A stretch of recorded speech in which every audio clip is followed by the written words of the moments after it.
Bonjour à tous et merci de nous rejoindre sur Futur TV pour cette nouvelle édition de la rédaction. À la une de l'actualité de ce dimanche 19 avril. Réaction libanaise au discours prononcé vendredi par le secrétaire général du Hezbollah.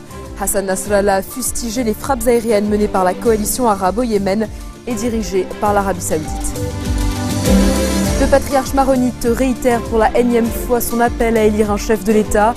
Chararaï exhorte le Parlement à s'acquitter de sa fonction centrale en élisant le successeur de Michel Sleiman. Nouvel exode de civils en Irak après la tentative de prise de contrôle de Ramadi par le groupe État islamique. Au total, ce sont plus de 90 000 personnes qui ont fui les combats entre les forces gouvernementales irakiennes et les djihadistes. Et à suivre également dans ce journal, le HCR redoute plusieurs centaines de morts dans le naufrage d'un bateau de migrants avec plus de 700 personnes à son bord. Le chalutier a chaviré cette nuit au large des côtes libyennes. Seule une cinquantaine de personnes ont pu être secourues. Les réactions se succèdent donc au discours prononcé vendredi par le secrétaire général du Hezbollah. Discours dans lequel Hassan Nasrallah a fustigé les frappes aériennes menées par la coalition arabe au Yémen et dirigées par l'Arabie Saoudite. Walid Jumblat s'est étonné de la violence de l'allocution du leader du Parti de Dieu, estimant son ton déplacé. Selon le leader druze, les propos de Nasrallah confirment les intentions hégémoniques de l'Iran. Le commandant en chef de l'armée, le général Jean Ahouaji, a pour sa part exprimé son soutien à Riyad pour l'aide qu'il assure au Liban, notamment à l'institution militaire. L'Arabie Saoudite a financé à hauteur de 3 milliards de dollars une aide militaire française à l'armée libanaise. Le ministre français de la Défense, Jean-Yves Le Drian, est d'ailleurs attendu demain à Beyrouth pour superviser les premières livraisons de matériel. Samir Jarja en faveur d'une force arabe conjointe. Le chef des forces libanaises a dit soutenir les efforts de la Ligue arabe pour créer une force militaire conjointe qui se chargerait de la défense des intérêts arabes et de la lutte contre le terrorisme. Le 29 mars dernier, les chefs d'État de la Ligue arabe ont annoncé leur intention de créer cette armée arabe pour combattre les groupes terroristes, notamment l'État islamique, mais aussi la milice chiite des Houthis au Yémen. Le patriarche maronite a réitéré pour la énième fois son appel à élire un chef de l'État. Dans son homélie dominicale, Chararaï a appelé le Parlement à s'acquitter de sa fonction centrale en élisant le successeur de Michel Sleiman. Pour le chef de l'église maronite, les Libanais souffrent des conditions économiques, sociales et sécuritaires. Ils attendent donc des hommes politiques qu'ils assument leurs responsabilités. Le pays est sans chef de l'État depuis le 25 mai 2014. La dernière séance électorale a de nouveau échoué faute de quorum. Un prochain scrutin a été fixé au 22 avril. Nouvel exode en Irak après la tentative de prise de contrôle de Ramadi par le groupe État islamique. Les djihadistes partis de Falloujah, entre leurs mains depuis un an, ont lancé une offensive sur la ville de Ramadi faisant fuir au moins 2000 personnes. La plupart des déplacés se réfugient en ce moment dans les faubourgs du sud et de Bagdad. Ramadi est l'une des villes où les accrochages ont été violents cette semaine et d'autres combats ont eu lieu autour de la raffinerie de Baïdji, la plus importante du pays et dont les autorités irakiennes disent avoir repris le contrôle. Au total, ce sont plus de 90 000 personnes qui ont fui les combats entre les forces gouvernementales irakiennes et les djihadistes de l'État islamique. L'État islamique a diffusé une nouvelle vidéo montrant l'exécution d'une trentaine d'hommes présentés comme des chrétiens éthiopiens. Dans cette vidéo de 29 minutes que l'on choisit de ne pas vous montrer, on peut voir un groupe d'au moins 16 hommes égorgés sur une plage et un autre groupe de 12 hommes tués par balle dans une zone désertique. Ils sont présentés comme des membres de l'église éthiopienne ennemie. Dans un instant un peu plus léger, nous ferons le point sur la prestation de Hibat Awaji lors de la demi-finale de The Voice.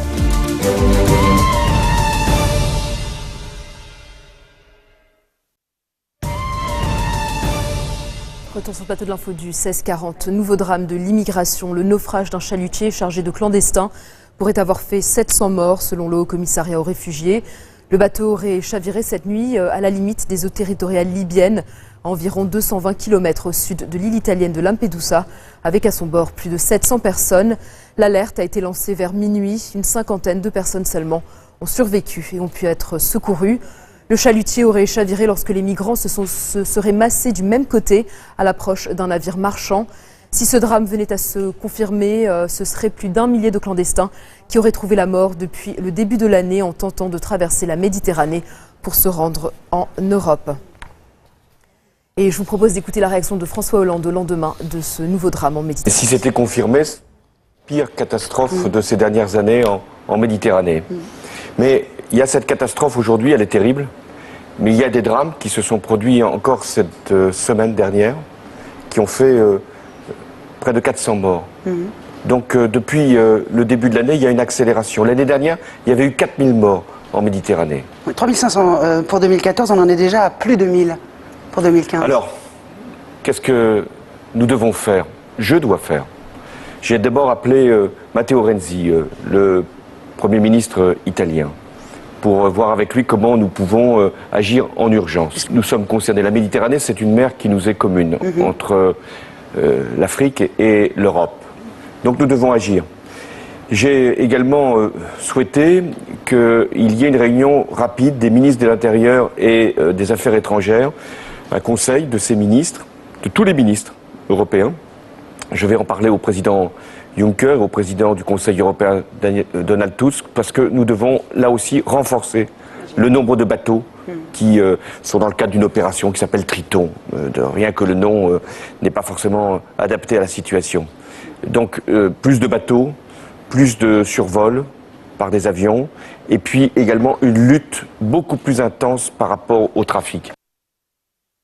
L'ayatollah Ali Khamenei durcit encore le ton avant la reprise des négociations sur le nucléaire iranien. Le guide suprême de la révolution iranienne accuse les États-Unis d'avoir créé de toutes pièces l'idée que Téhéran cherche à se doter de la bombe atomique pour pouvoir décrire l'Iran comme une menace. Il estime que la source de la menace est l'Amérique elle-même. L'accord final sur le nucléaire iranien doit être finalisé d'ici au 30 juin entre Téhéran et les grandes puissances. Élection britannique, les conservateurs et travaillistes coude à coude dans les derniers sondages avec 32% des voix pour les Tories et le Labour. Pas vraiment populaire dans son parti, David Cameron, le Premier ministre sortant, fait face à Ed Miliband qui est lui aussi plutôt impopulaire depuis qu'il a pris la tête du Labour en 2010. Mais le bipartisme est maintenant loin et l'alternance bien menacée par l'éparpillement des voix qui pourrait aller au parti europhobe et anti-immigration de Nigel Farage, le UKIP, ou au parti libéral-démocrate de Nick Clegg. Et puis en Écosse, le parti nationaliste écossais devrait écraser tout le monde et peut-être bien peser dans une coalition de soutien au futur gouvernement, qui sera donc en mesure de diriger le prochain gouvernement britannique et déménager au 10 Downing Street. C'est toute la question. Réponse en mai. Autre élection en Finlande cette fois où 4 millions d'électeurs choisissent ce dimanche leur nouveau député et devraient se débarrasser de leur Premier ministre conservateur arrivé en 2011 et jusqu'ici incapable d'enrayer l'augmentation du déficit du pays. Premier dans les sondages avec 24% des voix, le parti centriste devrait donc ce soir être en position de former une coalition gouvernementale. L'Alliance devrait négocier avec les conservateurs sortants mais aussi le parti des vrais Finlandais ou encore celui des sociodémocrates. Si le groupe finlandais Nokia se porte aujourd'hui bien et s'apprête à racheter le français Alcatel-Lucent, en 2013, le rachat de son activité mobile par Microsoft a signé la fin de l'Eldorado finlandais des télécoms. La région de Pirkanmaa connaît aujourd'hui un taux de chômage de 16%, impensable il y a 10 ans. De fait, le chômage et le retour à la croissance sont aujourd'hui les deux enjeux de ces législatives. Une exposition se tient à la Bibliothèque nationale de France en honneur de la célèbre chanteuse Édith Piaf en cette année 2015 qui marque le centenaire de la naissance d'Édith Piaf. La bibliothèque organise une grande exposition sur l'inoubliable interprète de La Vie en rose. L'occasion de redécouvrir une artiste aux multiples facettes, fêtarde, espiègle, toujours vêtue de sa célèbre robe noire. Les visiteurs peuvent ainsi découvrir certains secrets de la vie de la chanteuse, monument de la culture populaire française. Plus de 400 pièces, photos, paroles de chansons, lettres, affiches ou encore documents sont visibles, dont certains inédits.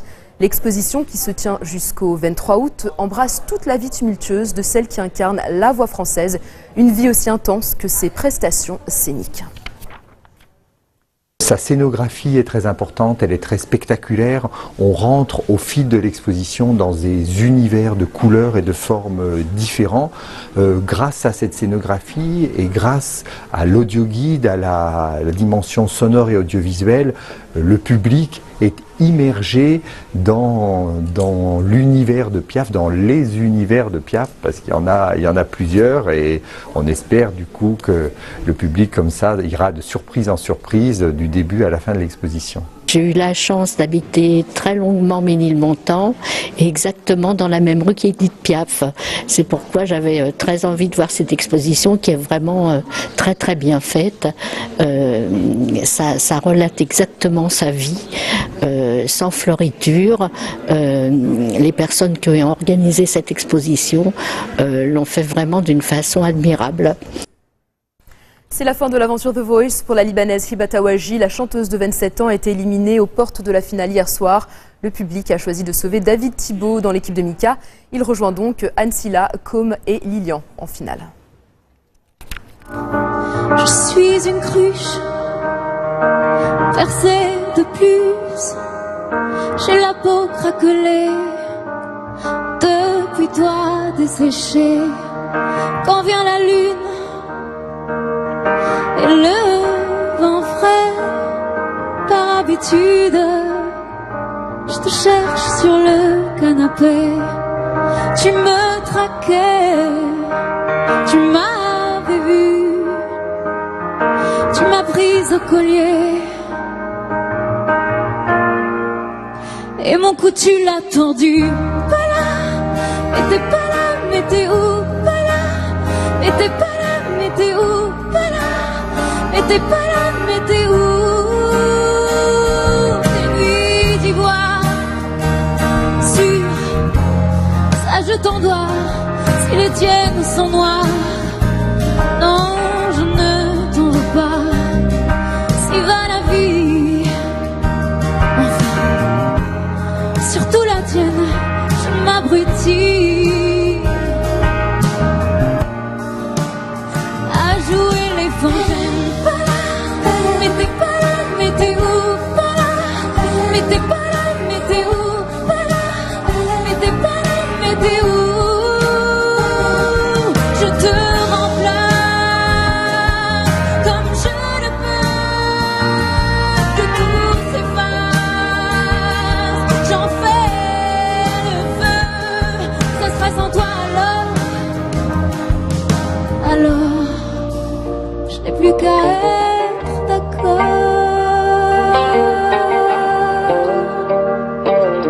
À vous les cruches, les cœurs en miettes, soyons la ruche, la ruche, le futur en fête.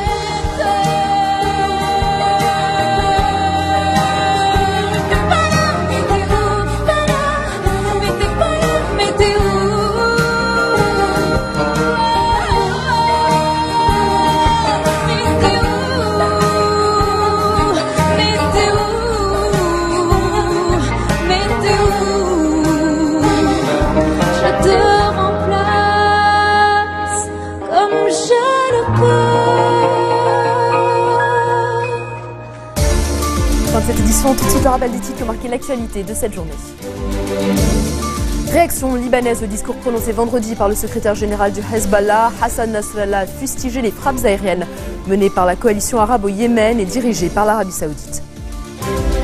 Le patriarche maronite réitère pour la énième fois son appel à élire un chef de l'État. Tchadada exhorte le Parlement à s'acquitter de sa fonction centrale en élisant le successeur de Michel Sleiman. Nouvel exode de civils en Irak après la tentative de prise de contrôle de Ramadi par le groupe État islamique. Au total, ce sont plus de 90 000 personnes qui ont fui les combats entre les forces gouvernementales irakiennes et les djihadistes.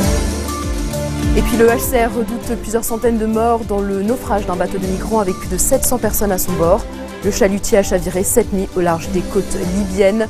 Seule une cinquantaine de personnes ont pu être secourues. Merci de votre attention. Retrouvez-nous tous les jours à 16h40 heure de Beyrouth. Vous pouvez également nous suivre en ligne sur notre site web ou en téléchargeant notre application mobile. Vous retrouverez Serge Babary à la barre du prochain JT. Très bonne suite de programme sur notre antenne.